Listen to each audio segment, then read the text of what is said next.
No applause? You're all fired.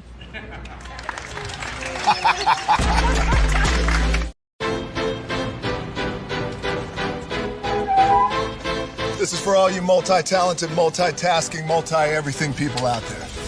Take it away. Find your glory, write your story, fearless feet will carry you. Time you own it, take your moment, be a fire burning through. Hustling from night until morning, grinding it out, it won't be long. Feel your power, it's your hour, you inspire, you are strong. Enjoy your Zola. No applause? You're all fired.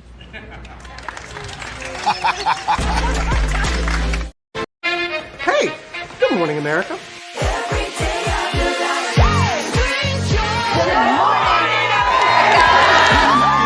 Good morning, America. Good morning, America. Good morning, America.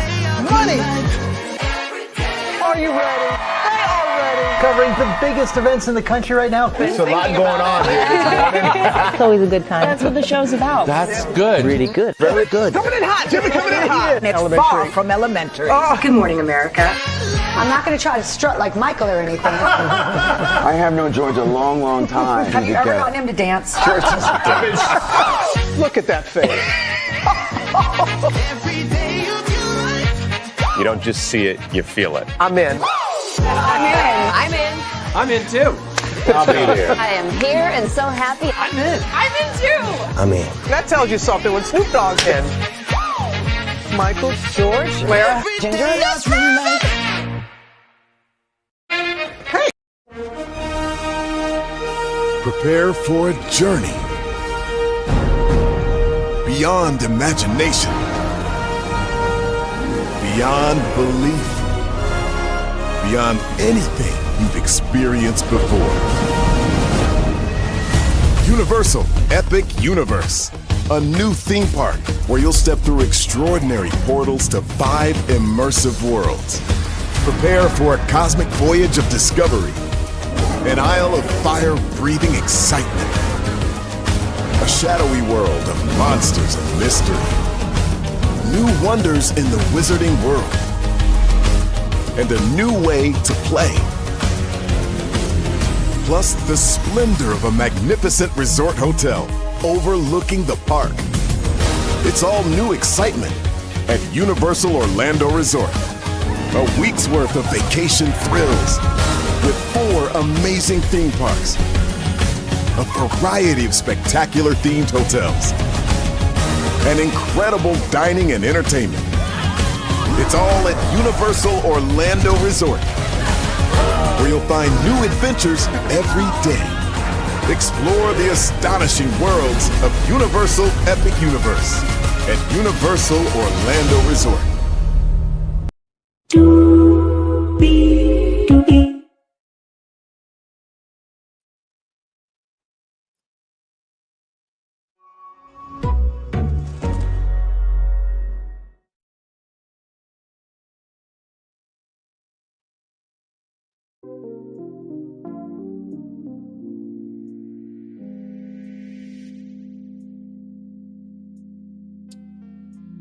Well, hello to you, and you. Welcome into another edition of Braylon Lee's Virtual Tour Live. Glad to have all you here in the building with me. Y'all, listen, let's talk about it. So this topic, right, this tour rather, got inspired by this morning's live, right, because Sony and Bandai Namco have entered into a partnership for anime and manga, right? But knowing the media nerd that I am on social media, I was like, something ain't right here. Something ain't right here. Something in the Kool-Aid ain't sweet about this, because this just can't be a partnership for just this, right? This just cannot be it, right? So here's the thing. With that being said, let's get to it. I think y'all gonna be very surprised by this live, because maybe there's some information that you guys did not know about. but believe me, it's all going to make sense. With that being said, higher is waiting, low is available. But either way, we are live on tour. Let me take down this iconic intro here. You see that virtual tour background? Yes, you do. You hear that virtual tour music? Yes, you do. And then there is me. Hey, everybody, welcome in. Glad to have all you here. Let's get to the gang and doing what we do because we have a lot to discuss. For sure, we have a lot to discuss. So right here from The Verge, okay? Sony buys stake in Bandai Namco. It's only taken 2.5%, but thou said Sony back JPY 68 billion, around $464 million. They're calling it a strategic business alliance focused on expanding the fan community for intellectual property such as anime and manga. Sounds like it'll be as much about Sony's anime streaming service Crunchyroll as it will be about the two companies' gaming pedigree. Okay, so that was on The Verge this morning. Okay, so then here's the press release for it, right? Bandai Namco and Sony signed strategic partnership promoting collaboration aimed at strengthening engagement among anime and manga fans and creating new emotionally moving experiences. Bandai Namco Holdings and Sony Group Corporation today announced the signing of a strategic business agreement. Sony has also agreed with existing shareholders of Bandai Namco to acquire 16 billion Bandai Namco shares held by those shareholders for approximately 68 billion yen, which is $457 million in American money. With the acquisition of these shares, Sony will become a shareholder holding approximately 2.5% of the total issued shares of Bandai Namco.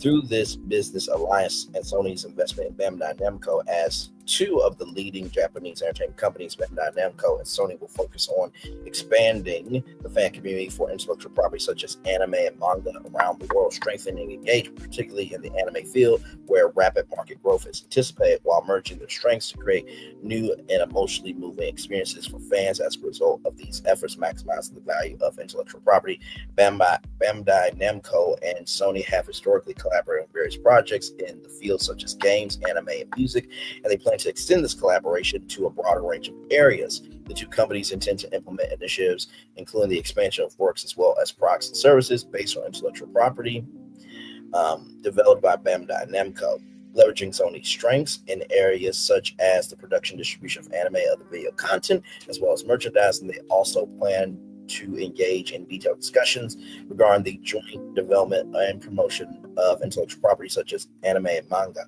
in addition to planning and technical collaboration on experimental entertainment. You see why I titled it the way I titled it, right? Furthermore, the two companies plan to explore opportunities to support creators by jointly developing and operating entertainment-related technologies and services to engage in joint investments and business alliances in fan engagement areas. So maybe a Sony Bandai Namco con, maybe, just saying. Comment from Noble Nomi, Executive Vice President of Bandai Namco Holdings Incorporated. The Bandai Namco Group promotes a intellectual property access strategy that aims to maximize intellectual property value by leveraging the appeal and worldview of intellectual property by providing the optimal products and services at the optimal timing in the optimal regions. We are filled with excitement about the potential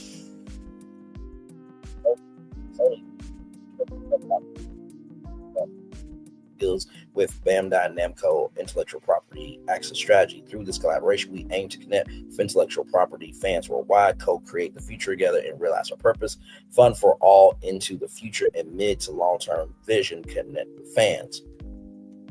And then comment from Toshimoto Mitomo, Chief Strategy Officer, Representative Corporate Executive Officer of Sony Group Corporation. Through this partnership, we aim to co-create an array of content experiences that exceed expectations and deliver kando emotion to even more fans alongside Bandai Namco with its outstanding capacity for multi-directional expansion of diverse intellectual property and deep connections with fans and real touch points, both domestically and internationally. By combining the strengths of both companies in the field of entertainment and unlocking the potential of compelling intellectual property, we will further accelerate our efforts to maximize intellectual property value and realize Sony's long-term vision, creative entertainment vision. So, with that being said, when I saw this, I'm just like, okay, we gotta talk about this.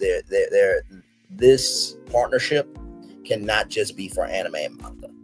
There's just no way. So here is this here, Bandai Namco's winning formula. This came out. Okay, now let's see how it works now.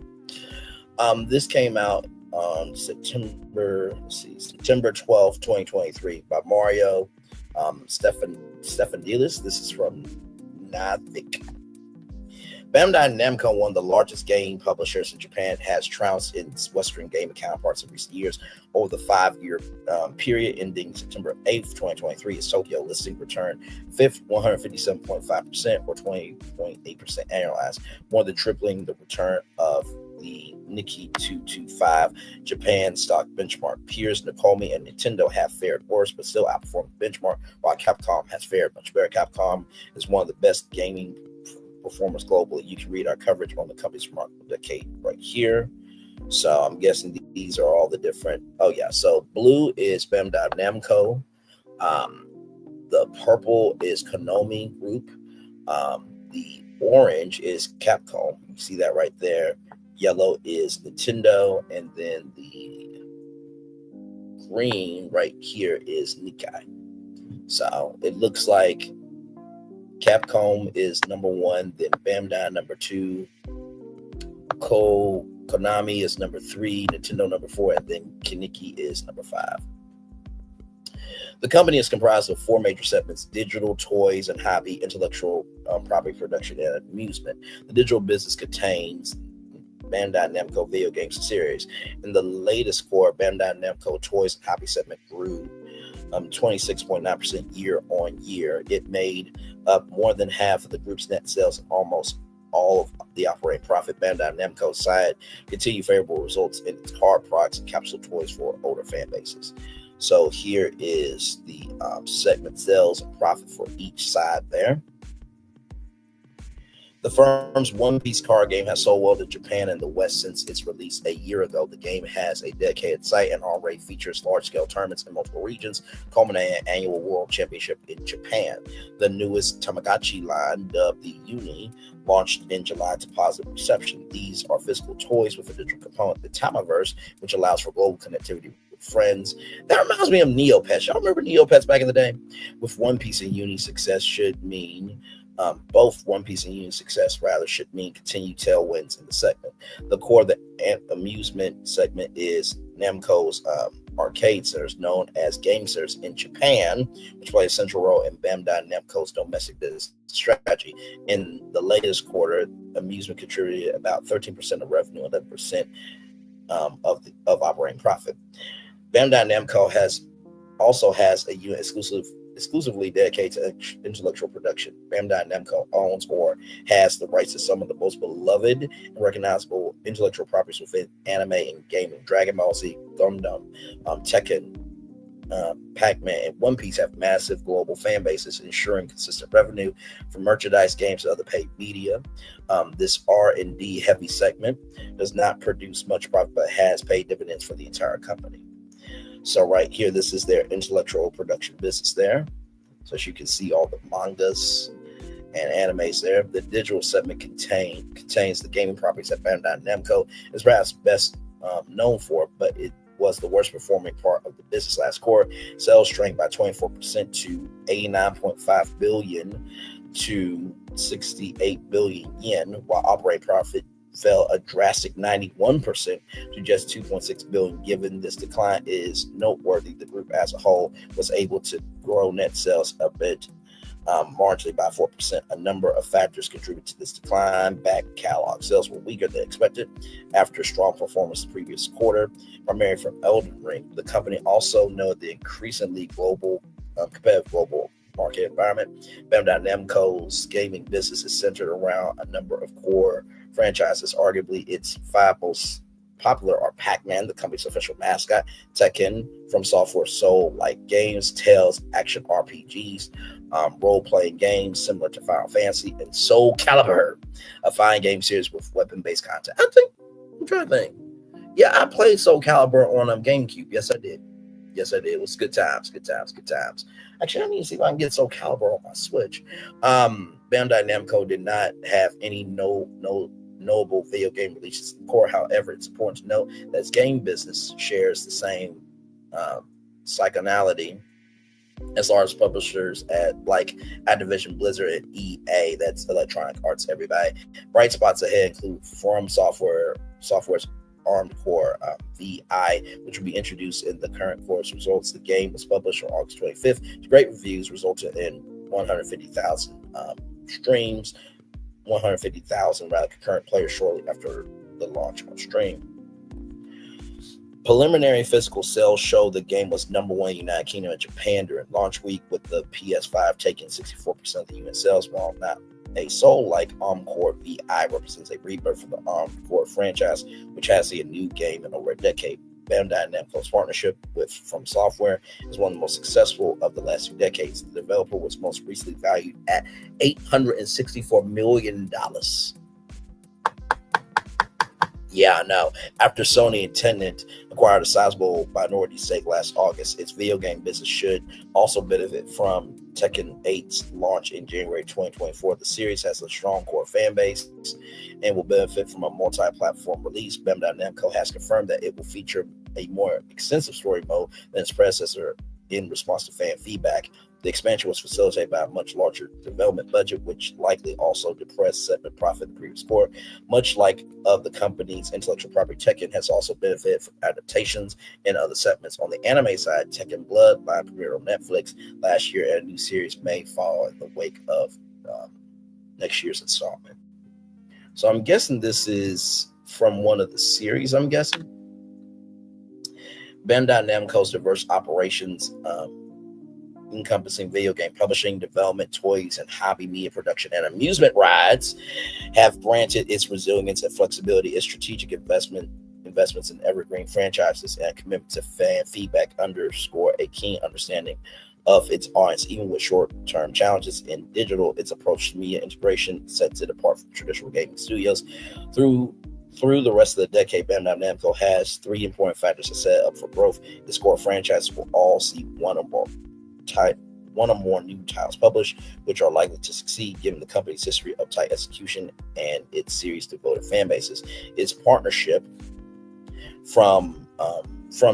with From Software appears to be rock solid, with Bandai Namco keeping up with the developer's prolific pace of at least one title per year, excluding pandemic years in 2020 and 2021. Lastly, its One Piece live action series has proven that even its most eccentric properties can be successfully adapted for television or film. The series currently holds a rating of 8.5 on IMDb after 70,000 reviews, and it's the most popular TV show on Netflix as of the week ending September 10th. So I'm trying to see if there's anything else about this. So no, that's it. That's pretty much it. So I wanted to read that for you guys because I thought it was very, very important. That's basically everything you need to know. But I wanted to read this here because Bandai Namco has always been in the cut. Always in the cut. I mean, if you don't know Pac-Man, what are you doing with your gaming life, right? So I want to bring something else up here. Let me do this.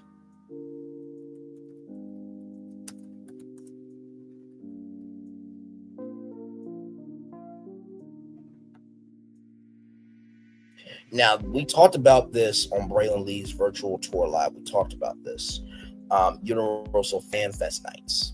Okay, now it has passed. Okay, but this site is still important. Okay, there we go. I was about to say, don't give up on me now. So the adventure continues in spring of 2026, right? So, things to do.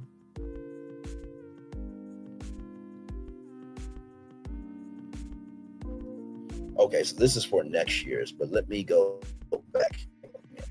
Give me a moment. Because there were some franchises that they did. Let's see here, go back.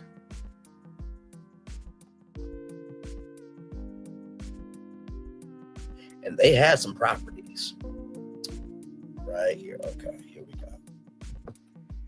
Right here. So they had Star Trek, they had Back to the Future, Dungeons and Dragons, Jujutsu Kaisen, One Piece, Wicked, Wizarding World of Harry Potter, Super Nintendo World, right? So I want to focus on Jujutsu Kaisen and One Piece. So Jujutsu Kaisen, this manga anime sensation, is making its way to Universal Studios Hollywood debut. It's making its Universal Studios Hollywood debut during Universal Fan Fest nights. Jujutsu Kaisen follows Japanese teenager Yuji Atori, a first-year student at Tokyo Jujutsu High, where he is trained to become a Jiu-Jitsu sorcerer.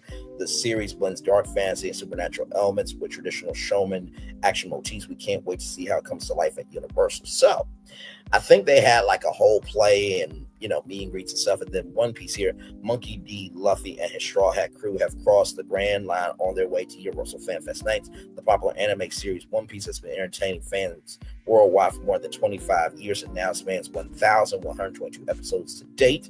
The beloved show follows Monkey D. Luffy on his quest to become the king of the pirates, as well as the epic adventures of his crew as they search for the fabled treasure of Gold D. Rogers, the One Piece. Get ready to set sail. Now, we just talked about in this article right here from Navik, right, that where is it?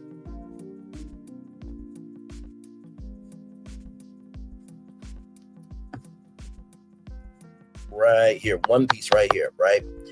8.5 ranked on IMDb after 70,000 views as the most popular TV show on Netflix as of the week ending on September 10th. So they already brought One Piece to Universal Studios Hollywood and Jujutsu Kaisen just to see what the audience will do, right? So Universal's not the only people getting into the theme park game when it comes to, video games and, nerd culture stuff. Check out this from Polygon here. A Sonic theme park, Sega is eyeing the possibilities. The Bluebird and its friends could be racing to their own attraction soon. Sega has plans to plant its location-based entertainment flag in America and beyond, and a Sonic the Hedgehog theme park could be on the way. During an interview with Attractions Magazine, Roberta Perry, president of the business development company Roberta Perry and Associates, explained that she has been working closely with Sega to bring its beloved characters to life via theme parks. Perry specifically mentioned lots of Sonic the Hedgehog when detailing what attractions these could be. And while Sega does have theme parks around the globe, Perry details that this attraction will be the first to have home in the United States. I'm working with Sega on some great projects. Perry said this is the first time they've been in the location-based entertainment marketplace in the United States. A lot of Sonic the Hedgehog. We are developing projects here as well as in Europe, Japan, and South America. We've been as far south as Colombia. I'll get to go further south. I'll get to go further into South America. So I'm looking forward to that. Perry, who previously worked with Video HMS to bring Super Nintendo World and How to Train Your Dragon, Our Birth to Life at Epic Universe, also revealed that she recently had fallen in love with the Sonic character. Admits that there's something to love about the blue bird there. So, and right here in an interview with Attractions Management, then Sega CEO Hajime Satori mentioned that amusement parks and location-based attractions were a part of the company's global expansion strategy. By the way, Mega Movie Summer now until my birthday, August 10th, right at Universal Studios Hollywood. Shout out to that. Going forward, Sega's keyword and main focus is entertainment. I would like for us to be recognized for entertainment internationally in the future, says Satomi. We must now focus on expanding into markets other than smartphones and online gaming, such as indoor theme parks in Asia.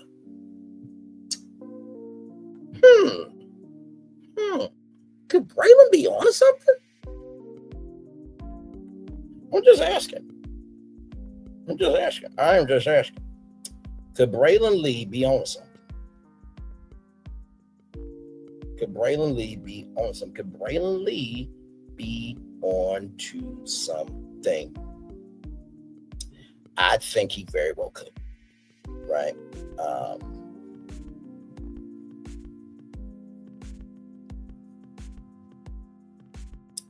Oh, that makes me happy. That makes me happy. Yes, indeed. Congratulations to Empress Ray, who just got to 40,000 subscribers. Congratulations to her. Yes, indeed. Yes, indeed. Yes, indeed. And congratulations to Melody Cherie as well, who made Forbes. Shout out to her. Yes, indeed. That is awesome.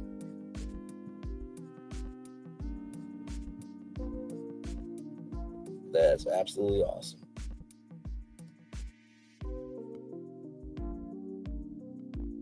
And very well deserved, Melody Cherie. Very, very well deserved. All right. So back to us over here. So, like I said, could Braylon Lee be onto something about this? I believe I am, right? So, those of you who may not know, right, let's take a look at this. This is the introduction to Super Nintendo World at Epic Universe, Universal's Epic Universe, that is. Let's look at that. Here we go.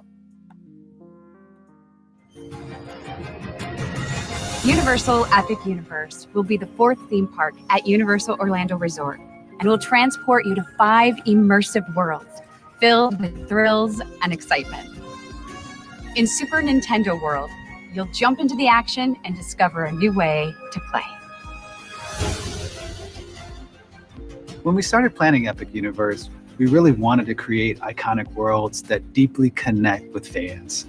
I'm a lifelong fan of Nintendo and I've grown up with these characters. I still remember opening up my NES system in 85 or 86. It doesn't matter how old you are. Everyone knows the Nintendo brand. We all have our... Hang on, let me refresh it because I want y'all to see it very clearly. In business, you need a nationwide logistics provider who can deliver critical data. And don't... Universal Epic Universe will be the 4th theme park at Universal Orlando Resort and will transport you to 5 immersive worlds filled with thrills and excitement. In Super Nintendo World, you'll jump into the action and discover a new way to play. When we started planning Epic Universe, we really wanted to create iconic worlds that deeply connect with fans. I'm a lifelong fan of Nintendo and I've grown up with these characters. I still remember opening up my NES system in 85 or 86. It doesn't matter how old you are. Everyone knows the Nintendo brand. We all have our favorite games. We all have our favorite characters. We're the fans. And so our primary goal was to make sure, not just for us, but for the guests, this was the ultimate Nintendo experience. You'll enter Super Nintendo World through the iconic green pipe. And once inside, you'll discover the most elaborate, interactive world we've ever created, featuring Super Mario Land and Donkey Kong Country. When you come out on the second level of Super Nintendo World with that vista, there's just not another view like it. You have Mount Beanpole right in front of you. You have all these colorful blocks, all the characters moving around. This world is alive around you. This world invites you to just come in and play. It's just about fun, man. It's all about fun. One of the features of Super Nintendo World is the power-up band. It allows you to play the games. It allows you to keep score. You can collect coins by punching blocks. You can find hidden elements throughout the land. You can see how you're doing compared to other guests in the park. There's so many places to look and to be engaged. You just get engulfed in it. And then you're like, okay, so what's the first thing you want to do? If we were going to do anything with Nintendo, there were a handful of things that we had to touch on, and Mario Kart was one of them. Mario Kart Bowser's Challenge is Bowser challenging Mario in a winner-take-all race, and you, as the guest, get to join them on this race through courses all selected from the Mario Kart gaming world. This ride is extremely innovative. We use augmented reality technology to bring this race to life in such a fun, visceral way. You can look at the characters, they look at you, you can throw shells at characters and change the outcome of the race. You can see all the beautiful scenery, and you also get the gameplay that's going on the image. It melds that game world into that real world. Everything in this world is designed to fully immerse you. The sights, the sounds, the food, the attractions. I love Yoshi. We couldn't do anything without bringing him along. Yoshi's Adventure is a family ride, which is just too cute for words. We're joining Yoshi in exploring Mount Beanpole in the search for 3 glowing eggs. It's a fun, colorful, interactive ride the whole family will love. You'll see incredible views of the world that you're not going to see anywhere else.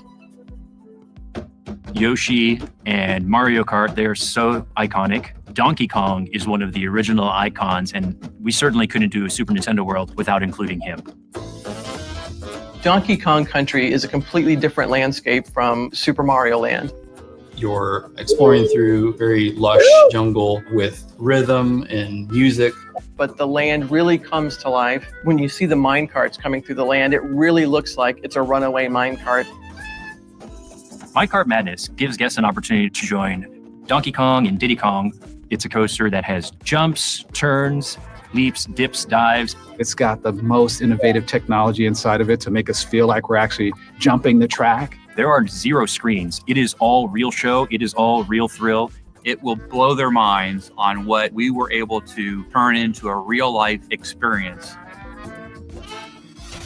When I see Super Nintendo World, what I see is the future of immersive experiences, where it's the gaming world and the real world being able to finally join together all around you. I think this place is going to allow so many families to connect and bond over these timeless video games. To me, I think that's why theme parks matter. Yep. You could go there 20 times and you will always find something new every single time. You got to come here and you have to see this place. Super Nintendo World is going to bring so much joy to our guests, and is one of the reasons why Universal Epic Universe will be an amazing theme park experience. I know, right? So, I wanted to bring that to you because this emphasizes the point of, could Sony and Bandai Namco be, preparing to come into the theme park world? By the way, I will let I'm rolling along. Yes, rolling along. Don't want any millions. I'm getting my share. Running across town. That's all I can wear. And a sweet little honey on top. I like that wedding dress. It looks nice. Shout out to the Black Tux, by the way.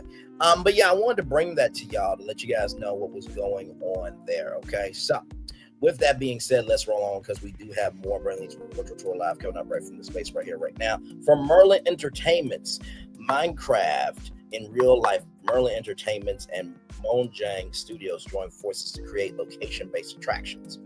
Adventures made real for multi-format, multi-territory partnership with initial investment of the euro, $85 million, which would be $110 million in the US, in Minecraft-themed real-life experiences on both sides of the Atlantic. World's first permanent location-based immersive Minecraft attractions. Merlin Entertainment's, a world leader in branded entertainment destinations, has announced Adventures Made Real, a new global strategic partnership with Mojang Studios, the creator of Minecraft, the best-selling video game of all time. The collaboration will bring Minecraft adventures to life in the real world through immersive and interactive entertainment attractions in fixed locations across the globe. It will create new exciting ways to immerse yourself in the physical Minecraft world, including digitally enabled real-life experiences, as well as the creation of touch points that will allow guests to unlock exclusive in-game content to continue their journey. So this is what Minecraft could look like in real life. Merlin will be investing in excess of $85 million in euro money, which will be $110 million in the first two attractions, which will be launching in the United States and the UK between 2026 and 2027. This will include the development of first of its kind concepts for Minecraft themed guest accommodations, retail, and food and beverage, alongside exciting experiences, including Minecraft themed ride at Merlin locations in 2 of these countries. Long-term, Merlin will expand these experiences to other destinations globally. The creative collaboration and development of these cross-reality experiences between Merlin Magic Making and Mojang Studios teams will ensure authenticity in all features. This collaboration aligns with Merlin's strategy to engage and work with leading intellectual property and brands across its estate, establishing successful partnerships to bring these to life in key locations across the world. This is Merlin's first global partnership with a gaming brand. Yeah, all that built in real life. I know.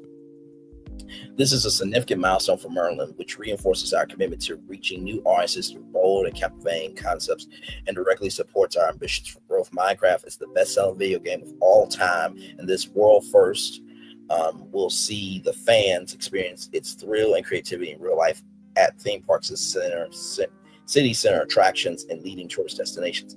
This initial investment is just the beginning, replicating Merlin's tried and tested approach to globally launching new concepts and platforms, as we have with Lego, Peppa Pig, Sony Pictures, CBs, and others. This is an exciting opportunity for our Merlin matchmaking team to working collaboratively with Monjang Studios to bring false reality experiences and themed accommodation and other elements to life for the largest game community in the world. So here is that video here.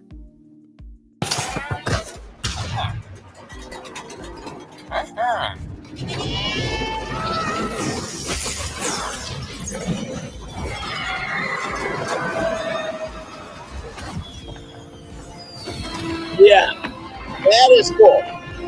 That's the first time I ever saw that video. That was fire. That was absolutely fire. Partnering with Merlin Entertainments is an incredibly exciting step for us at Monjang Studios. Merlin's expertise in creating world-class attractions make them the perfect partner to help us bring Minecraft to life in new and immersive ways in permanent locations around the globe. Our vast and diverse community is always looking for new opportunities to explore and engage with Minecraft, and we are thrilled to build touch points around the globe that will surprise and like them. These new real-life Minecraft experiences will not only grow our community, but also offer fans many more opportunities to immerse themselves in the world of Minecraft in ways that they've never imagined. Caitlin Waters, Vice President of Franchise Development for Gaming at Microsoft. So that statement was from her. And then Scott O'Neill, Chief Executive Officer of Merlin Entertainment, said this here. Is that it? Here's some more of what it could look like in real life there. So right here, Scott and Caitlin will be speaking about the partnership and the global rollout for these real-life experiences at IAAPA Expo 2024. So this has already happened. They spoke at 4 p.m. Eastern on Tuesday, November 19th during a fire chat session, inspiring the minds of the attractions industry, chaired by IAAPA's president, Jacob Wall. Visit IAAPA's website for more information. So, you see where we're going here? Do you see where we're going? You see where we're going, y'all. Give me one moment here. Give me a moment. Okay. Give me one moment, y'all. I just had to check on something. Yes, indeed. Okay. All right. So, with that being said, let me roll on here with our show. So check this out right here. Now, this is a park in Abu Dhabi, right? And y'all, I have to tell you, it is something amazing to see with this park right here. So check this out. This is from Coaster Studios. Shout out to Coaster Studios here. Let me refresh it. Coaster Studios. Imagine being able to build anything just by thinking about it. Meet Base 44. As far as pure theme parks go, it doesn't get much better than Warner Brothers World Abu Dhabi. Opening in 2018 at a cost of a whopping Yes, that is Bugs Bunny in gold. Yes, I know. $1 billion, this completely indoor theme park is packed full of immersive theme zones, technologically advanced dark rides, cute family coasters, delicious food, and of course, those world-famous characters that we know and love, like Batman, Superman, and the Looney Tunes. And being from the US, I'm used to seeing Warner Brothers licensed characters out at the Six Flags parks. And comparatively, they do a sad job at theming up their attractions. Yeah. You won't find any plywood cutouts here. The detail is on the same level as what you would typically find at a Disney or Universal park.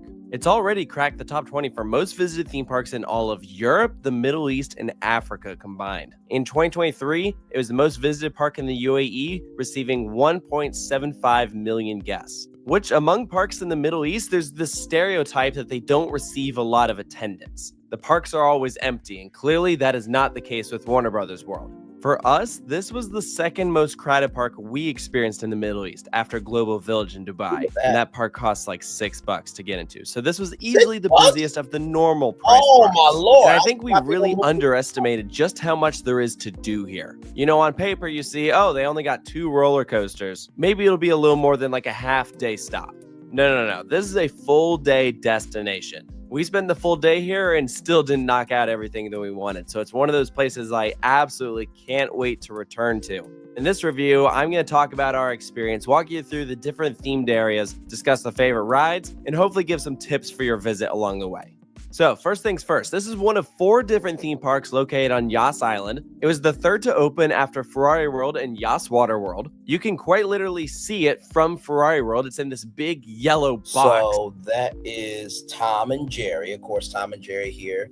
That was Scooby-Doo. Let me go back here and make sure. Yep. No, that was Daffy Duck. That was Daffy Duck. See it from Ferrari World. It's in this big yellow box. Very distinct look. You can't miss it. I like how they put all the different Warner Brothers characters. Batman. Designs on the side, and it's just an odd, unconventional shape for a theme park. You know, places like Ferrari World and IMG are under one big roof, but here at Warner Brothers World, all of the zones are broken up into different sections with different lighting, varying heights, and so you can see that from the outside, which is why it creates this boxy shape. If anything, it resembles sound stages, which is very on brand for a movie-themed park. In total, it takes up 38 acres of land and will be growing. They have already announced 38 acres of land? Wait a minute. Give me a moment. Let me go to Zillow.com. Because I just want to see something.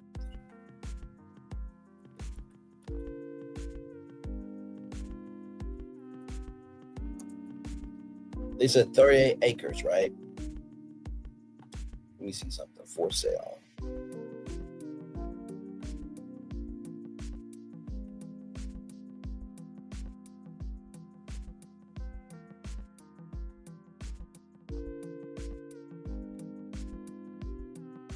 Okay, yeah, we want land. So let's see what land is looking like.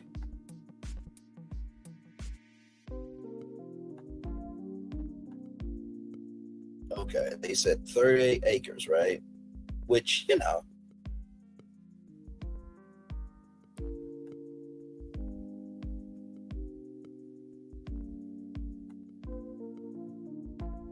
let's do lot size.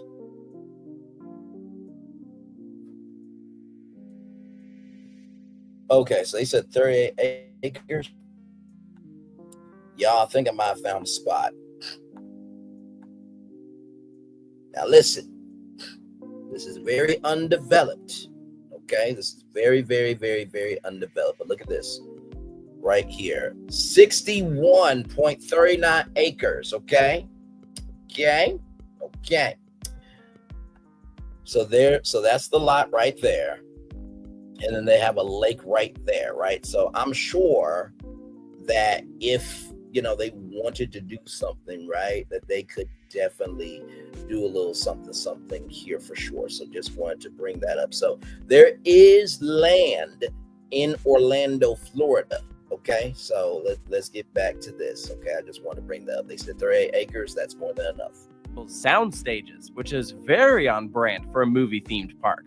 In total, it takes up 38 acres of land and will be growing. They have already announced a very exciting expansion for the future. I'll touch on that later. There's free parking in the garage, and as you make your way to the entrance, you have this beautiful plaza, the Warner Brothers logo front and center, great photo op. There's the water tower in the corner, of course, patterned after the original one in Hollywood on their backlot. And you step foot inside, you're greeted with air conditioning and your ticket plaza, a statue of Bugs Bunny directly in the center as your mascot, and then these huge banners of other characters on the backside. I don't oversleep. I sleep in. Because mornings, they have nothing. A ticket to Warner Brothers World is going to be on the more expensive side. It is about $100 US. That's unfortunately pretty standard for all the theme parks in this area. While I think that Warner Brothers World is a great product, personally, I think $100 is still a little steep. I think a price like $80, what Motion Gate charges, is much more reasonable. But if you're smart with your planning, you can actually bring the price down by getting a multi-day ticket if you plan to also do like Ferrari World and SeaWorld, because all the parks here on Yas Island are operated by Moral. So you can get these multi-day ticket packages, which definitely help. Or you can also get City Pass. That's something we did. It works for many attractions in Abu Dhabi and Dubai. And so when we got one that includes 4 attractions, we paid a price that essentially made it $60 per attraction. And $60, I think, is a very reasonable price to go to Warner Brothers World. So as you scan your ticket to enter the main park, you pass beyond this very simple entrance and are greeted with your first elaborately themed zone, Warner Brothers Plaza. And this is also when you'll notice your first lighting change. Wow. You know, I've previously covered a place like IMG in Dubai where the entire park is set in night mode, which gets real old after a while. Warner Brothers has some sections set at night, others in sunset, like the Warner Brothers Plaza, and then other sections in complete daytime, which I think what I love about this is, for one, Abu Dhabi is very, very hot, right? So they're saying that, you know, Disneyland Abu Dhabi or Disneyland Dubai, Bob Iger, they decided to do an indoor park. So remember what we just saw, right? This 61.39 acres, right? If they did Warner Brothers World Orlando, right here, and they got this lake where they could probably do a fireworks show and stuff, boom, because guess what? Disney World, right, and Universal Orlando are outdoor parks. It's not really a lot of indoor parks in Orlando. So, not to mention, if it's ever a hurricane, you're good inside. Just a thought. Okay, back to this. I think really helps with that issue. This whole plaza is themed after the golden age of Hollywood. It's an Art Deco style. You can see a main stage that's clearly meant for some shows. There's a couple restaurants, no rides here. It's just meant to be your first impression. Think of it like your central hub. Warner Brothers World overall has a circular layout, but you can access each of those lands from the central plaza. So it's a very well thought out design. When this park opened, it was the world's largest indoor theme park, but it doesn't feel that way because you don't have to walk very far to get from one land to another. So as we go land by land, we're going to move in a clockwise direction. So we'll go to the left first into Metropolis. And land-wise, this is probably the largest SeaWorld, everybody. Largest section in the entire park. And like the Central Plaza, it also takes place at sunset. You essentially have one main street that you're walking along through Metropolis. Plenty of callbacks and references to the comic books like Jitters from The Flash, as well as the Daily Planet, Big Belly Burger, and Sullivan Place, all from Superman. It's easily the best Metropolis recreation that I've ever seen at a theme park.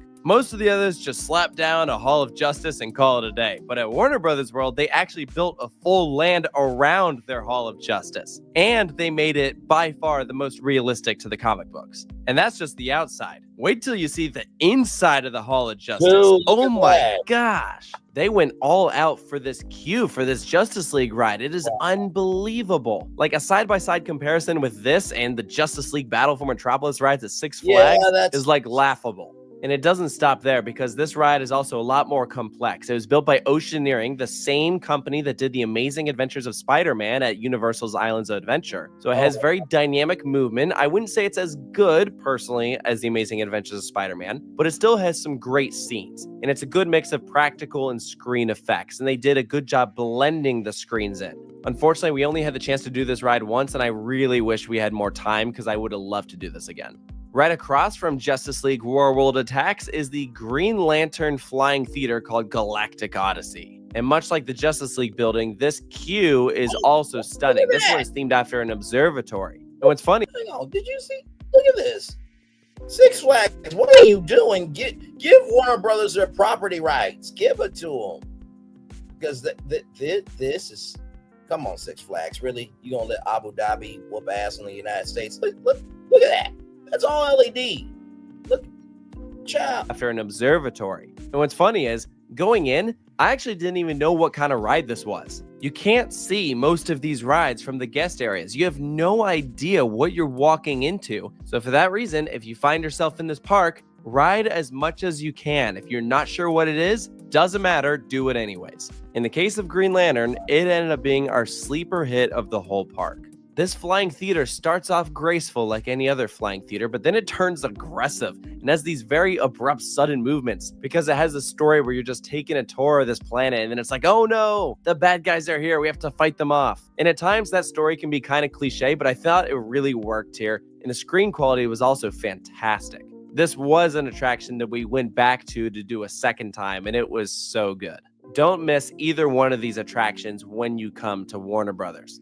Two other main points of interest in Metropolis. Unfortunately, neither one of them did I personally get around to doing. This includes Superman 360, a 3D film where you watch Superman fight some bad guys all around you, as well as Teen Titans Training Academy, which is actually really more meant for kids. It features a zip coaster. I don't give a fuck. I'm a big kid, okay? Listen, I don't want to grow up. I'm a Toys R Us kid. That's a zip line coaster. Let's go.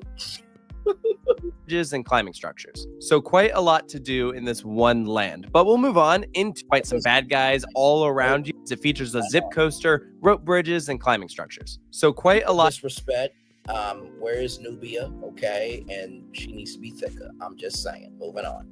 To do in this one land, but we'll move on into Gotham City. This is another huge section, but unlike Metropolis, is completely in the dark. But they do a great job blending the transition from Metropolis straight into Gotham City. It works really well. And this land is really broken up into sections, and they each have a different atmosphere. So first we have the main street, which really embodies downtown Gotham City. And there are plenty of references to the show, including the Monarch Theater, where Bruce's parents were killed, or things like the Batmobile. Then a bit further down, it turns into more of an industrial zone, likely where all the villains are hiding out, such as the Joker or Mr. Freeze. The Joker actually has his own dark carnival that is mega creepy and just very well thought out. And as far as attractions go, the centerpiece of Gotham is Wayne Enterprises, and that acts as the entrance for Batman Night Flight. This is another extremely high-tech dark ride. It uses the same ride system as Harry Potter and the Forbidden Journey, also at Islands of Adventure, but there are some differences. For one, the loading area is completely different. You enter this very intimate room and you just see 4 seats directly ahead of you, so it's not a continuous loading platform.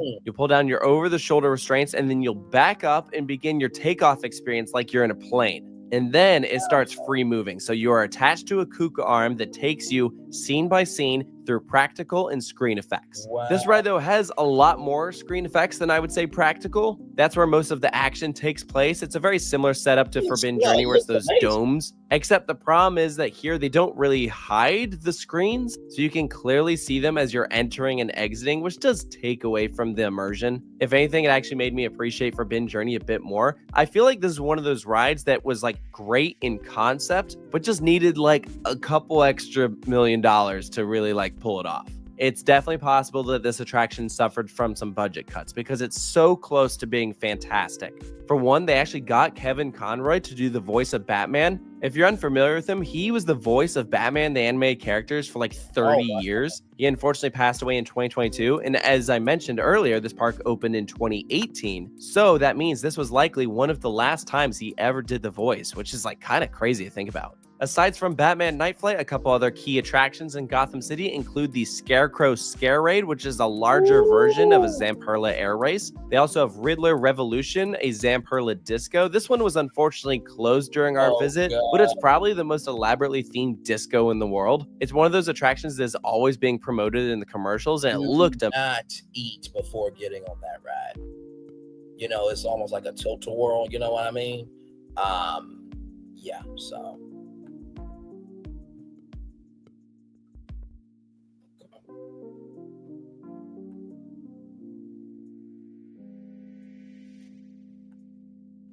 amazing. And then lastly, we have the Joker Funhouse, which is a really cool experience. So for one, you have this incredibly menacing and iconic entrance. And then you have this very fun and quirky and creepy mirror maze as like the main attraction. But it has its own pre-show with the Joker to give like this whole setup. Awesome family attraction. Just be aware, they don't allow open-toed shoes. So if you're visiting Warner Brothers, make sure that you have closed-toed shoes. Sorry, one lie that scared the fuck out of me. Okay, just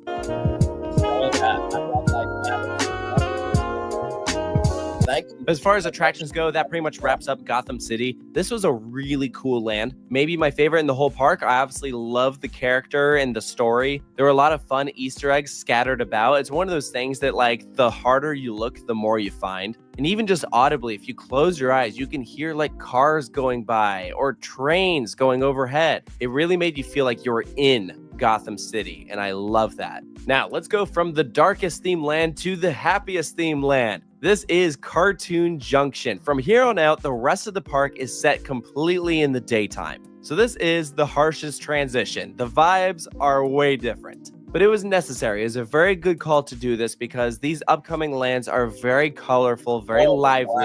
It's actually something that I really wish that we saw with the Cartoon Network section at IMG. My biggest critique was that land takes place completely in the dark, and I feel like that took away from the ambiance. Cartoon Junction is probably the loosest themed area. It has a mishmash of all sorts of different characters. The first one that we'll get to is the Anna Mayhem Dark Ride. So these are where you'll find the Looney Tunes characters, right? Like Bugs Bunny and Daffy Duck.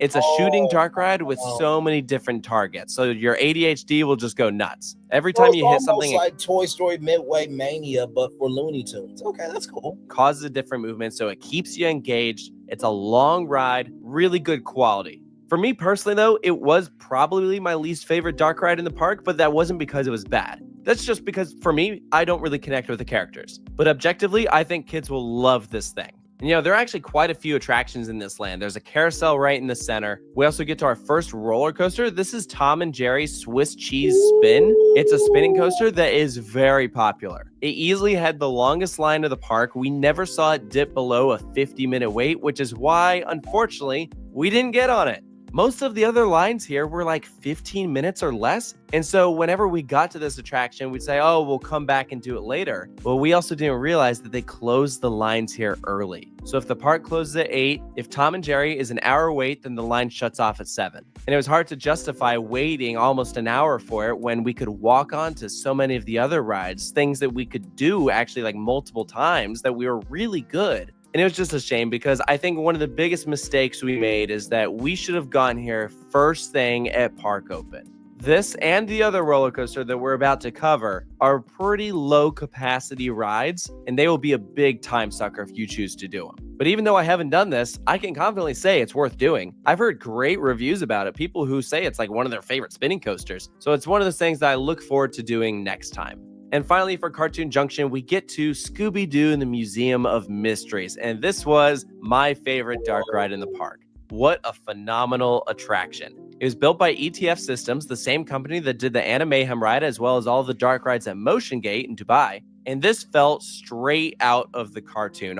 This is like Haunted Mansion, but like Scooby-Doo. Okay. This grew up with Scooby-Doo. Saw every episode, watched all the movies, and they did these characters justice. This could have been an episode of the show, and it was fantastic. It's story-driven from start to finish. Original premise, might I add. You keep a great pace through the ride, and there are tons of static figures. There's a couple that move, very basic movement, but everything around you feels alive because you have the characters narrating you through what's happening via the onboard audio system, and it feels like you're watching the show. The premise is someone's been terrorizing the museum. All right, gang, we got a mystery to solve. Oh no, something goes wrong, and we caught the bad guy. It's fantastic. I had a smile on my face the whole time. Another one of those rides that I would have loved to have done multiple times. Unfortunately, I only got on it once, which was really a shame because also it fully utilizes that trackless technology. One of the biggest complaints I had about some of the dark rides at the Dubai parks is that they're all trackless vehicles,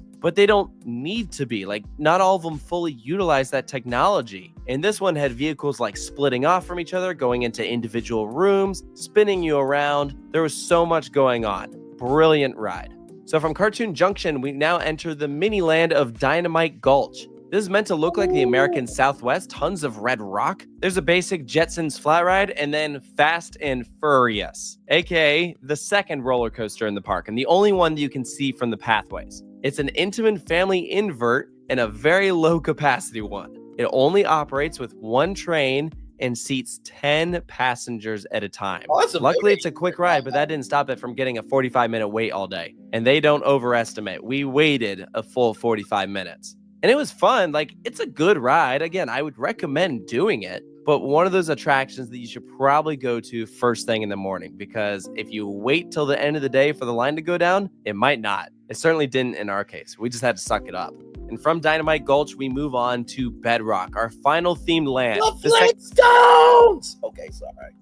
Is only home to one ride. It is the Bedrock River Adventure, which is a log flume, so the only water ride in the park, and this is just so fun. Extremely creative ride featuring all the different Flintstones characters. No crazy tricks or anything, it just has the one drop, but it's so well done. And the perfect amount of splash too. You know, because it's an indoor theme park, it's not like you can just like dry out from the sun. So I don't think they want people getting drenched. This was just a perfect example of how well you can theme a log flume. I would have definitely done this again, which is saying a lot because usually water rides are like a one and done for me. But when it's of that good quality, heck yeah. I certainly didn't expect that when I walked into Warner Brothers World, I would want to re-ride almost every attraction we did. And I don't know how many theme parks I would say that about. Everything was just so well made. It was clear that so much heart and soul was put into this park, which, you know, that's one of the big complaints you hear about like the Dubai parks is, oh, they're soulless. But I can tell you for a fact, Warner Brothers World has a soul. I love this place so much, and it got me so excited for their Harry Potter expansion. Yes, that is the next big land coming to Warner Brothers World. It'll be the first Harry Potter theme park area outside of Universal. It'll also be the first representation of Harry Potter in the Middle East. And obviously, because it's an indoor theme park, I imagine they're going to do something completely different than what we have at Universal. And there's like very little information out there. All they said is that you're going to be able to step into iconic locations from the Wizarding World. So what will they do? Like Diagon Alley? Some rooms of Hogwarts? Maybe the Ministry of Magic? I have no idea, but I'm sure they'll have a custom ride to go along with it. But what kind of attraction? That's the question.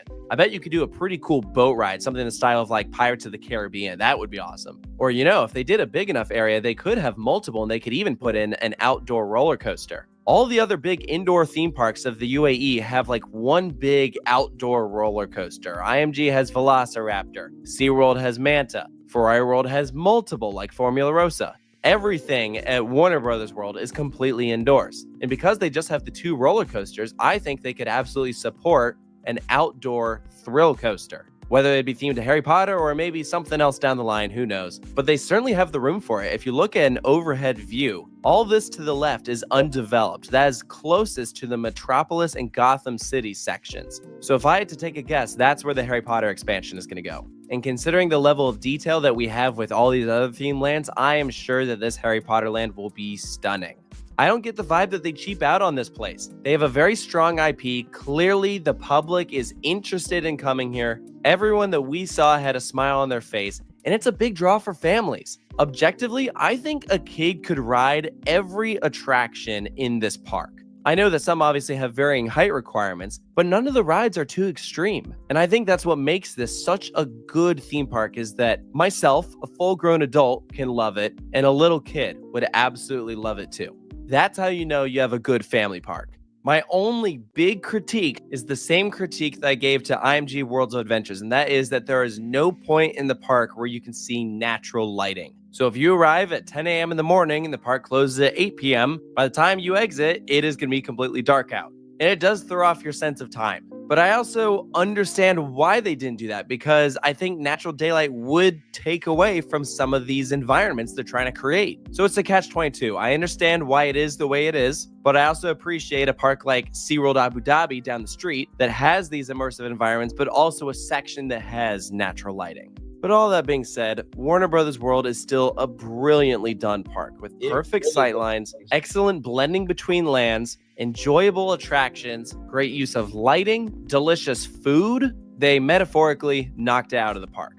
Across the world, there are 3 Warner Brothers branded parks. I've had the opportunity of going to all of them. The other 2 are in Australia and Spain. And I think objectively, this is the best of the 3. The others might have better roller coasters, certainly more thrilling roller coasters, but none of them come close to touching the thematics and immersion of this one. They had a very clear idea from start to finish, and they carried it out. So if you get the opportunity to visit Warner Brothers World in Abu Dhabi, I highly recommend it. I cannot wait to come back. So let me know down in the comments below if you've had the opportunity to visit, if you agree with the points that I brought up, and of course, stay tuned for more park reviews here at Coaster Studios, and I'll see you next time. Thank you, Coaster Studios. Great job. So with that being said, let's get to right here, Warner Brothers World, Abu Dhabi.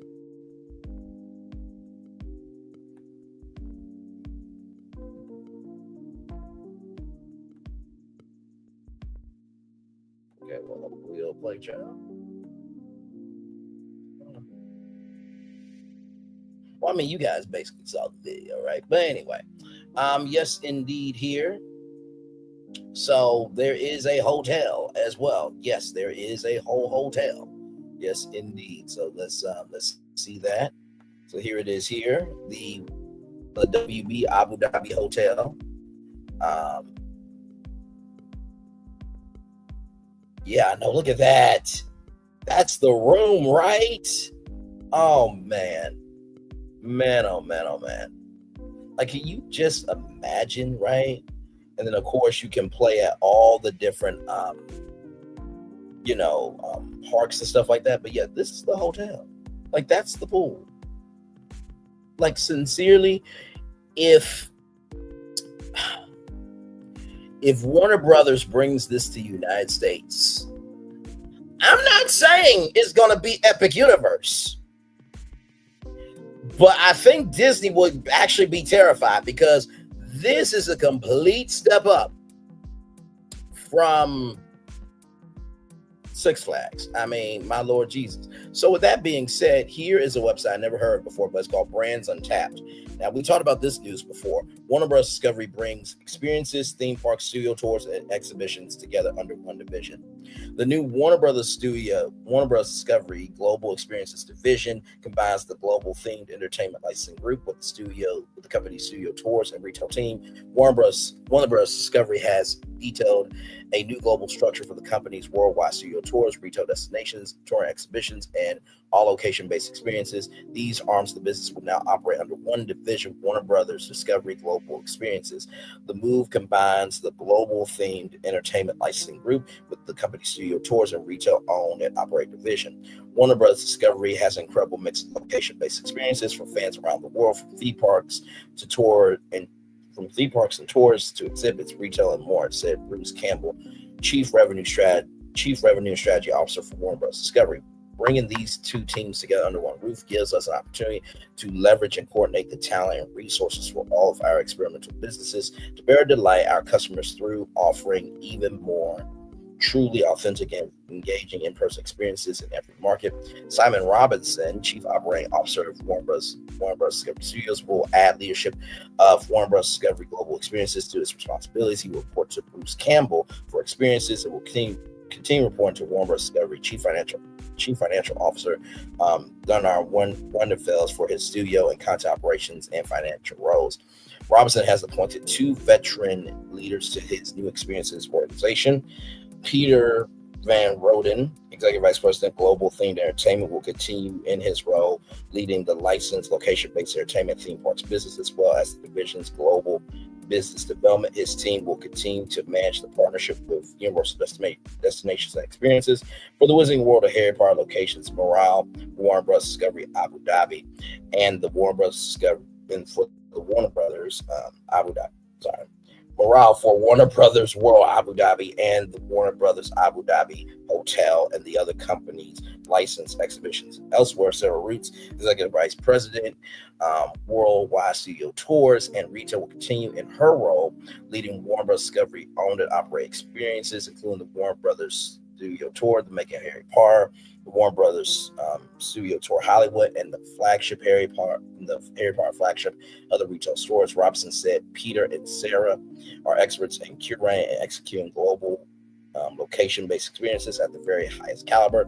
Our teams have an obsession for detail that we bring to each project together, and we will be able to bring partners and fans even more what they come to expect from a Warner Brothers experience. So believe me, I truly believe that this partnership with Sony and Bandai Namco, it's going to be big. It's going to be big. It's going to be big.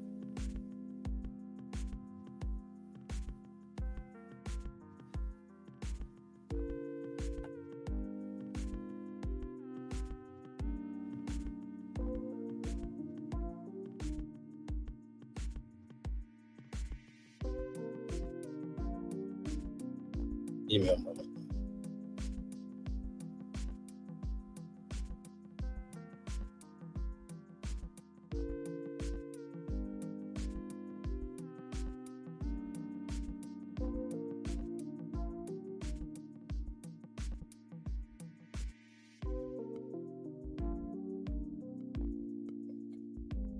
All right, here we go. Moving on, everybody. So with that being said, I wanted to bring this up now. If you saw my thumbnail, right, it had a little location. Check this out. Namco Funscape. Namco Funscape, formerly known as Namco Funscape County Hall, was a Namco amusement arcade located on the ground and basement levels of County Hall, South Bank, London. Originally opened as Namco Station in August 1997, it operated as one of the capital's leading family and corporate entertainment centers for 25 years. It closed permanently in August 2021 after redevelopment plans prevented the renewal of its lease, right? So the center was owned and run by Namco UK, formerly Namco Operations Europe, a wholly owned subsidiary of Bandai Namco Amusement. It served as one of the company's longest running flagship locations. Outlets and examples opened in other countries. The center had different types of arcade games, amusement attractions, including arcade video games, electromechanical games, redemption games, pool tables, 10-pin bowling, air hockey, super shot, and whack-a-mole.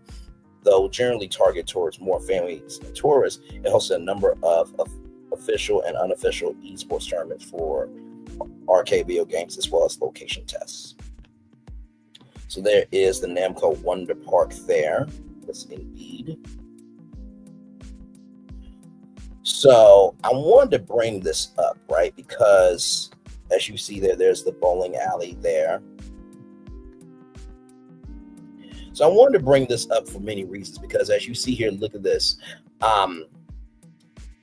35,000 square feet of space consisted largely of an amusement arcade and bar. A small number of arcade machines were located in the center's entrance at ground level, with the majority being accessed through two adjacent escalators to the basement floor alongside bowling lanes. These were located on the left side of the facility space. A prominent feature of the arcade area was the central bumper car track. The Inn Bar, a licensed bar and restaurant facility featuring further arcade machines, karaoke rooms, pool tables were found below and to the right of the arcade and sub-basement level, serving food during the day and alcohol until closing. The floor could be accessed through a number of branching stairways. A large balcony area also provide a viewpoint for the bar's large video screens, broadcasting sports events and music, as well as additional bowling lanes. The facilities enable Funscape to offer corporate entertainment packages for parties, as well as over 18 areas for fruit machines. Like many Namco amusement facilities, its mascot Pac-Man was heavily featured in the branding. So imagine if they brought Namco Funscape to the United States, or if Sony and Namco did a Namco PlayStation indoor amusement park. I'm just saying. Now this one is named Hanayashkai. Now this claims to be the oldest amusement park in Japan. It's a subsidiary of Bandai Namco Holdings. One of the unofficial mascots of the park is the Panda car, right? So this is their park here. Just wanted to show y'all this here. And they got all types of rides and everything else, right? So in addition to that, they have this, okay? Now, these are games that you can see at, Dave & Buster's and all that, right? So let's look at the games.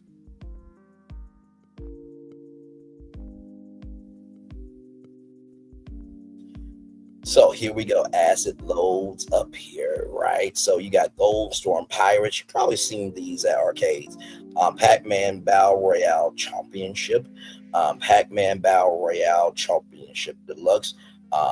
Pac-Man Power Pellets. You got the world's largest Pac-Man, Pac-Man Roller. You got Pac-Man Slider, Pac-Man Baller. Okay, so I can imagine it could get very competitive there.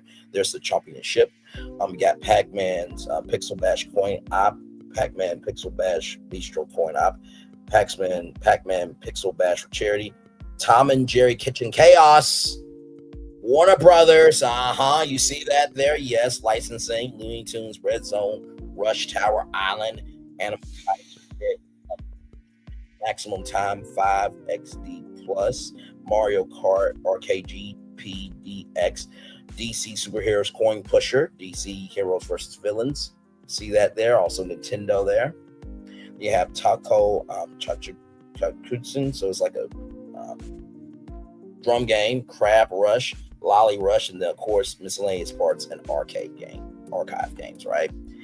And then, of course, if we go here to the Pac-Man Man Cave, or the Pac-Man Cave, rather, so you can actually get this for your home, okay? Your arcade, home, bar, whatever, right?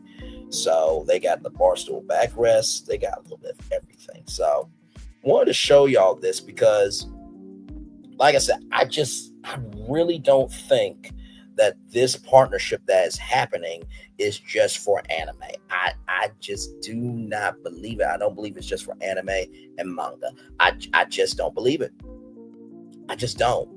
I don't know what you want me to do about it. I can't do anything about it. I'm so sorry, but I just don't. I can't.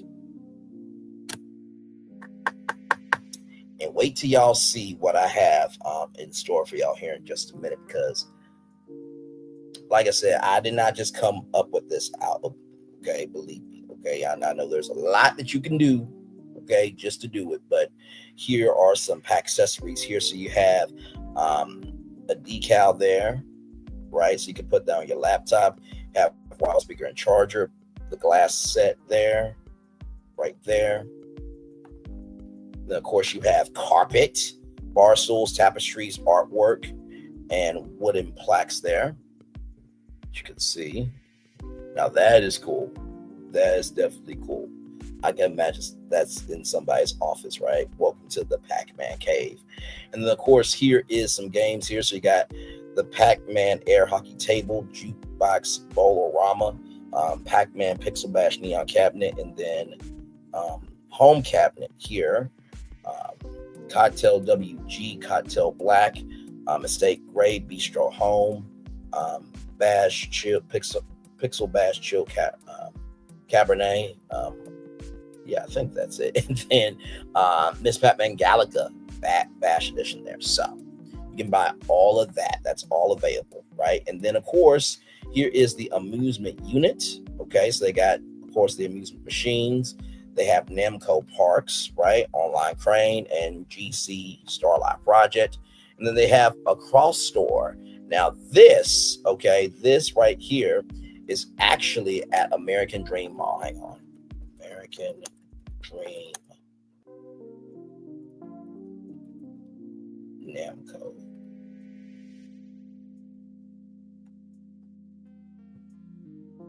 So let me show y'all this here. So they already have been doing this for a while now. So when I saw this, I'm just like, okay.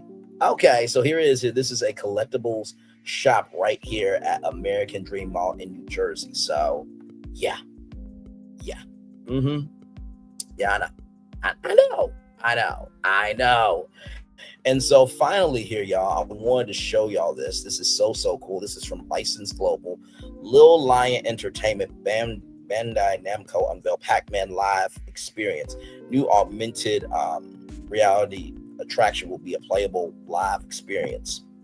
So Lil Lion Entertainment, creator of augmented reality AR experiences, has announced the launch of Pac-Man Live Experience, a playable live attraction based on the iconic video game franchise. This collaboration with Bandai Namco Entertainment marks a significant milestone in the evolution of augmented reality and location-based entertainment. Lil Lion Entertainment is the United Kingdom's premier immersive attractions company, having welcomed millions of guests to its experiences, including the smash hit The Crystal Maze Live Experiences, Tomb Raider Live Experience, and Chaos Cards. Bandai Namco Entertainment, a global video game publisher, is known for franchises such as Pac-Man, Tekken, and Elden Ring, delivering diverse and innovative gaming and location-based experiences across multiple platforms. Lil Lion's recent acquisition of the Game Arena's home of Chaos Cards promise and expansion into new live video game attractions. That potential is being realized with the Pac-Man Live Experience, a global first experience in collaboration with Bandai Namco. I know. And they actually got the website up. They got a video, so we're gonna watch that. Okay. Oh, I love it when a plan comes together. I really do. Like, this is, like I said, this is why G4 needs to be on TV, because there's so much nerd news to talk about. The Pac-Man Live Experience is exactly what it sounds like: real life playable Pac-Man on an epic scale. The Pac-Man Live Experience will transform the Lil Lion Entertainment games or venues into immersive interactive mazes where players become Pac people themselves and navigate through the famous levels to collect power pellets and fruit desperately avoid ghosts and win points to take the town. Players will see the classic Pac-Man characters and elements integrated into their real-world surroundings using state-of-the-art artificial augmented reality technology. We are ecstatic to collaborate with Bandai Namco Entertainment, the pioneers of one of the most beloved video games in history, says Tom Liontelli McGuire, Chief Executive Officer of Little Lion Entertainment. Their expertise and collaboration and our creative vision have been invaluable in ensuring that our live experience remains authentic to the original game while offering a fresh, thrilling twist in bringing this into a fully playable 360-degree digital world. This new experience perfectly aligns with Pac-Man, offering something fun and entertaining that appeals to both children and adults, says Adil Tagoya, licensing and business strategy director of Bandai Namco Europe. We can't wait for people to discover this innovative and truly unique experience created by our partner at Little Lion Entertainment, bringing Pac-Man to a whole new field while staying true to the franchise's values. This launch blends physical activity with digital gameplay, in which participants will explore multiple mazes and up to 12 levels, including a new bonus game with a sense of adventure, transforming everyday locations into a dynamic playground filled with challenges and surprises. The Pac-Man Live experience offers accessibility for all guests ages 8 to 80, so a wide range for sure. Yes, indeed. So I think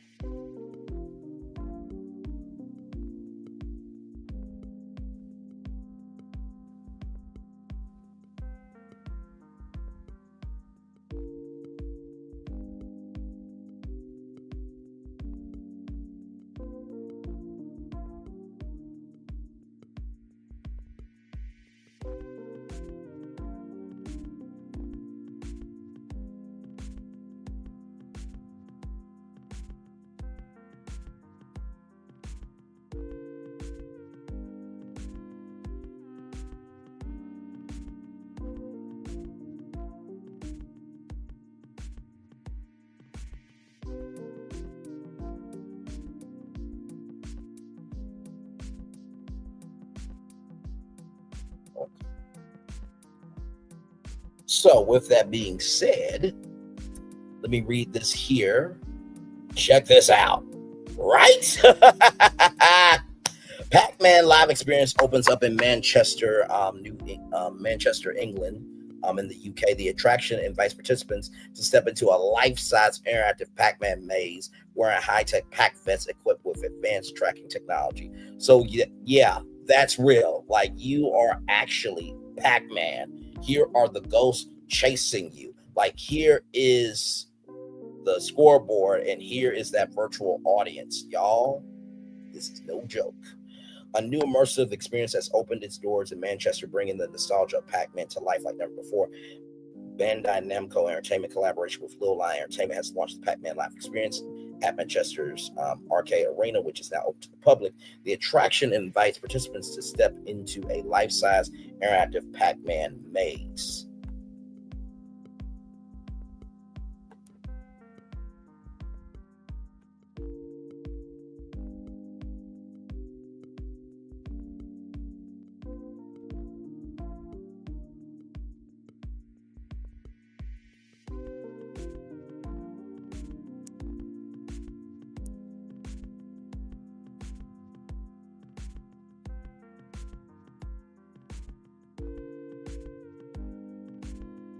Hang on, I'm just looking at something, y'all.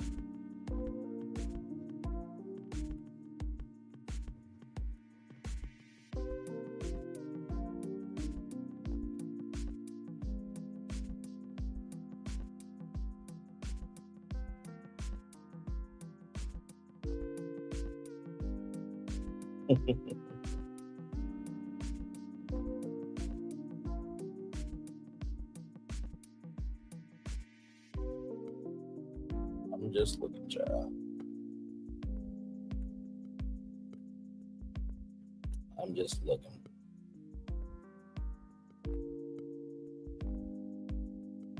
Okay. All right there. All right, back to this here, everybody. All right, the attraction invites participants to step into a life-size interactive Pac-Man maze, blending physical activity with augmented reality for a fun, multi-sensory adventure. Players wear high-tech pack vests equipped with advanced tracking technology, allowing them to collect power pellets, evade the iconic ghost Blinky, Pinky, Inky, and Clyde, and accumulate points across 12 levels. Hosting throughout the time in the maze is the Pac-Man Master, an energetic game show host who provides commentary, sound effects, and mid-game feedback to fully immerse participants in the action. To celebrate the opening, the famous characters have weaving their way through Manchester City Center with specially wrapped Pac-Man taxi, helping deliver one of the Pac-Man masters to the venue. We couldn't be more thrilled to introduce the world to our latest innovation, a real-life version of Pac-Man, says Tom Eddie McGuire, Chief Executive Officer, founder of Little Lion Entertainment. This is a game-changer in immersive entertainment, bringing the classic arcade experience to life in an entirely new way. Whether you're dodging ghosts or racing to collect points, this experience is designed for pure nostalgic fun with a modern twist. We can't wait for players to step into this world and bring the adventure to life. So this is real in Manchester, England. Okay, so here is the y'all. Here's the video on it, y'all. This is the fun stuff that I like to do, y'all. Here we go.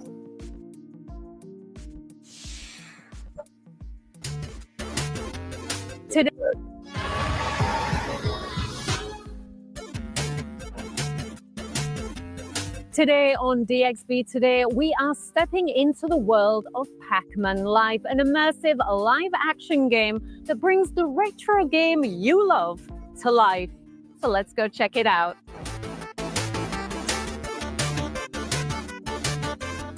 Whoa! So joining me now is Rich, who is the founder of Active Games. Rich, thank you so much for having DXB Today here. Most welcome. So Pac-Man Live, this is an amazing game that you have kind of reinvented from the retro game that we all know and love. Can you just tell me a little bit about what Pac-Man Live is? Well, Pac-Man Live is like your traditional Pac-Man arcade game from the 70s and 80s, but we brought it to life. So you play as the Pac-Man, you're being chased by ghosts, and you run, pick up pellets, get points, pick up power-ups, and then of course you can chase the ghosts when they get scared. So it's exactly a recreation of the exact arcade game, but you play in real life.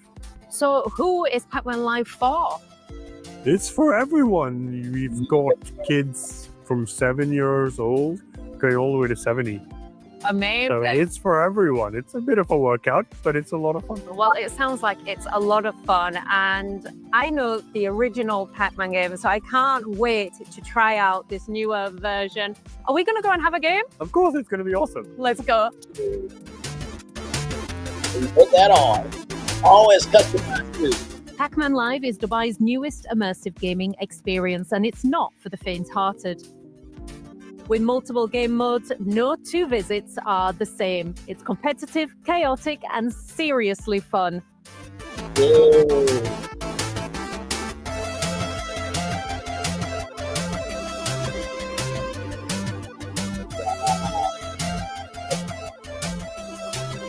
Whether you're in it to win it or you're just here for the thrill, Pac-Man Live is definitely bringing all of the action, and it's one not to be missed. Thank you, DB. There's a mission. Thank you, DBXB, today for that. And y'all, here it is here. Y'all, this is it. This is Pac-Man Live like you have never seen it before. I mean, this.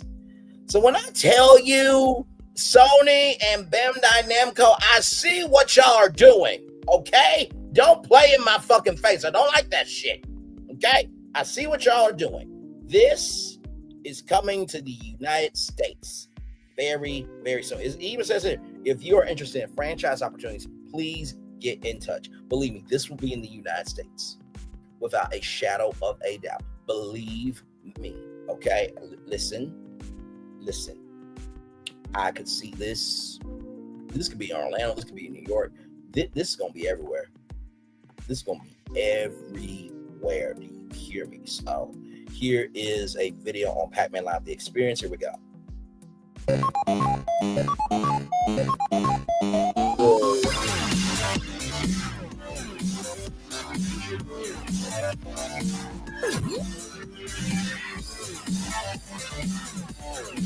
mind blown.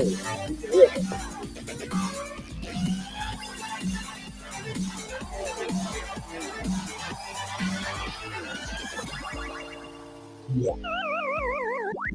There it is, that iconic sound right there. Yes, indeed. So y'all, listen, I hope you guys have had so much fun with this live here. Of course, as you see here, all the points here, right? So Power Pellet 50 points, first goes 200, second goes 400, third goes 800, fourth goes 1600, Cherry 100 points, Strawberry 300, Orange 500, Apple 700, Melon 1000, Galleon 2,000, Bell 3,000, and Key 5,000 points. Y'all, let me tell you something. Now listen, all this is a legend, okay? So please, for the love of God, do not, I repeat, do not jump and scream and cheer for joy just yet, okay? This is just a rumor, okay? Listen, this is called content, all right? Let's see how much the tickets are real quick. Let's see how much tickets are. This is for the UK, so obviously it's going to be a different pricing thing. But let's see.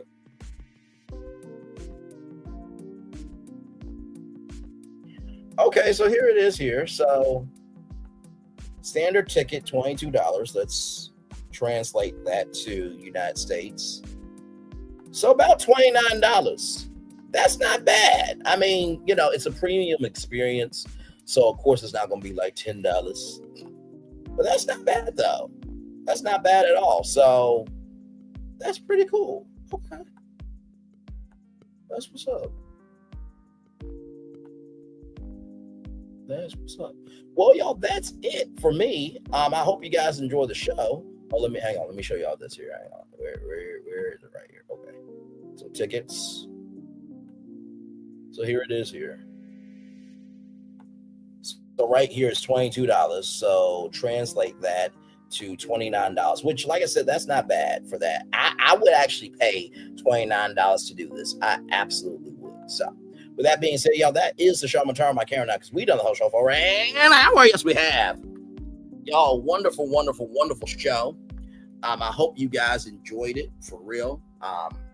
Like I said, I always love bringing you guys deep dive stuff like this where we can just have fun. Okay, we can just have fun. We can just have some good damn fun.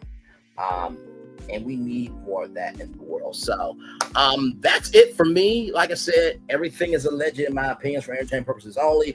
Now, if Sony and Bandai Namco do anything to this live, it's canon and it's all happening, okay? So with that being said, everybody, it is time for the best outro on YouTube. Know what you do and do what you know. Never say you want more special because you are always one of blessed. And trust you may not be where you want to be. By the end of it, you'll be where you need to be. Do what you've been chosen to do. Why it's one thing to call yourself, it's another thing to be chosen. One love, much love, all love. I have spent time with you. You have spent time with me. And hopefully by spending time together, we'll be great together. Always remember, where you're doing radio, television, YouTube, living your best life, or you're just seeing the forest through the trees a little bit earlier before everybody else. Make sure the replay is not just for you watch it, not just for you listen to it, but for you want to experience it again. I love you. I value. I embrace you all. Always remember, receive love you gotta give it, receive love you gotta give it, receive love you gotta give it. Where obstacles you have overcome, where success you have achieved upon this particular day, I'm extremely proud of you. But no one else is proud of you. Be proud of your damn self. And finally, y'all, listen.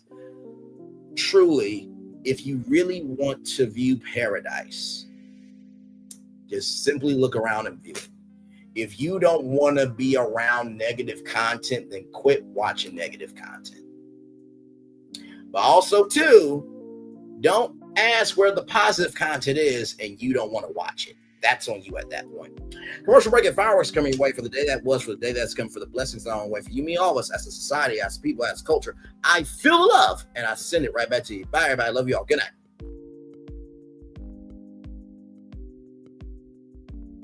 I thought I should tell you, they've been talking about you. Yeah, they've been talking about you. They've been talking about the fact that They've done everything they could to stop you and everything they could to block you, but you still win. They've been talking about the fact that they have undermined your success and they have tried to sabotage your seasons, but you keep winning. They've been talking about the fact that even though they don't like each other, they get together to try to kill you, but you keep winning. They've been talking about the fact that you were voted least likely to succeed, but like cream, you keep rising to the top. They've been talking about how they tried to burn your world down, but like the phoenix, you rose from the ashes. They've been talking about you. And you know what they say? Oh, she's just lucky. He's just lucky. But no, you ain't lucky. You're anointed. You got something on you. You got favor on you. You got power on you. You were born to win.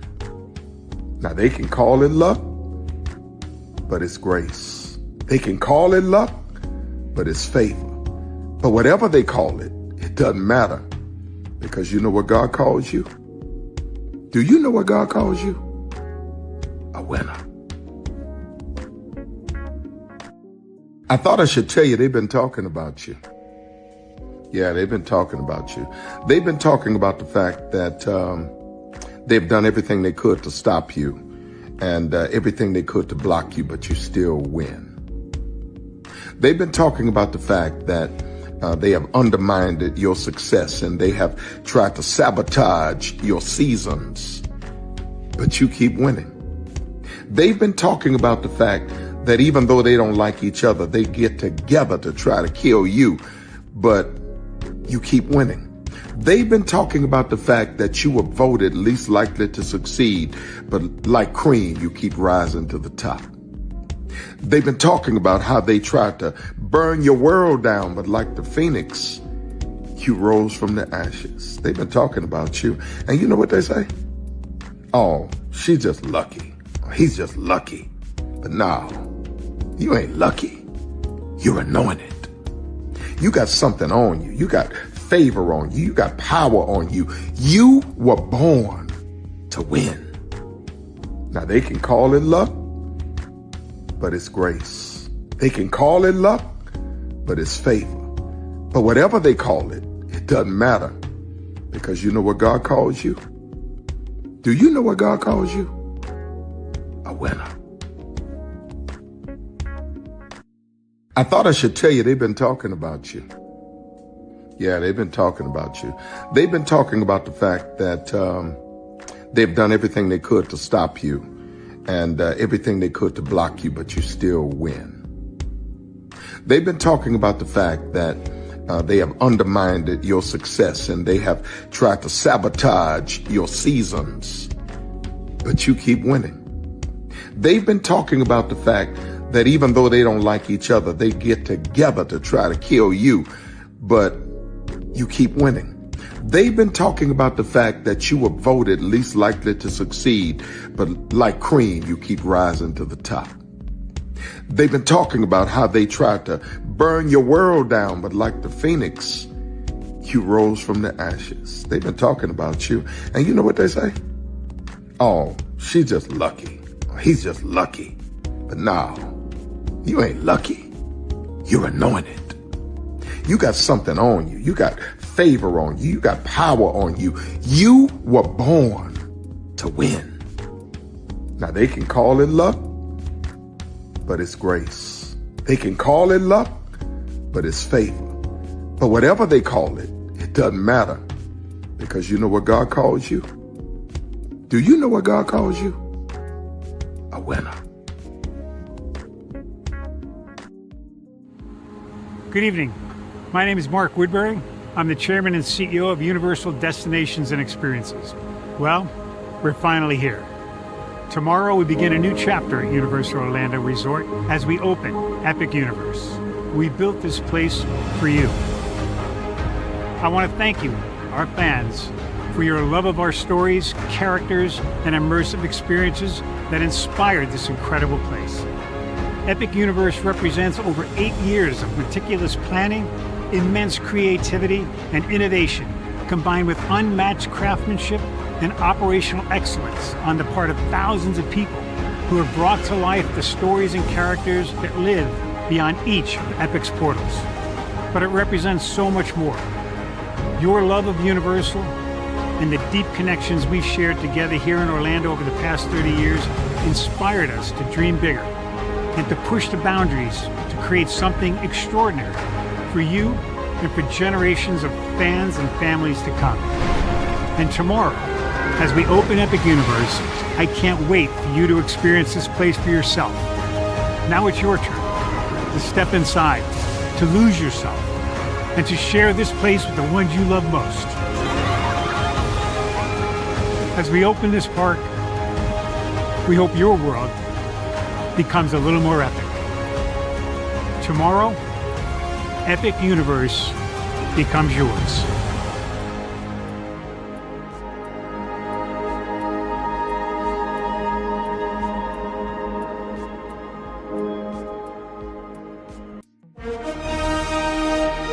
Prepare for a journey beyond imagination, beyond belief, beyond anything you've experienced before. Universal Epic Universe, a new theme park where you'll step through extraordinary portals to 5 immersive worlds. Prepare for a cosmic voyage of discovery, an isle of fire-breathing excitement, a shadowy world of monsters and mystery, new wonders in the wizarding world, and a new way to play. Plus the splendor of a magnificent resort hotel overlooking the park. It's all new excitement at Universal Orlando Resort. A week's worth of vacation thrills with 4 amazing theme parks, a variety of spectacular themed hotels, and incredible dining and entertainment. It's all at Universal Orlando Resort, where you'll find new adventures every day. Explore the astonishing worlds of Universal Epic Universe at Universal Orlando Resort. Because here's the thing, a good streamer can find other content.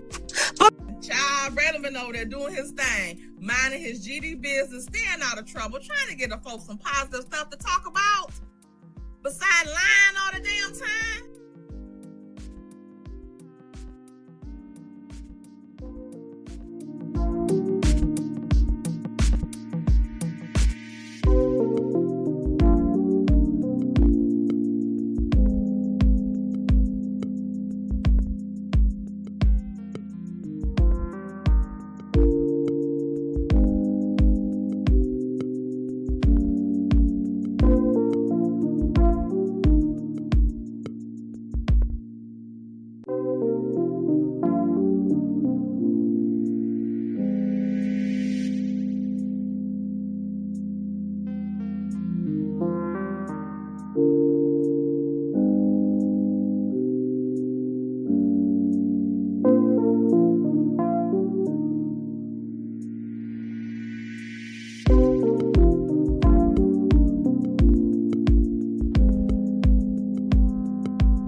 you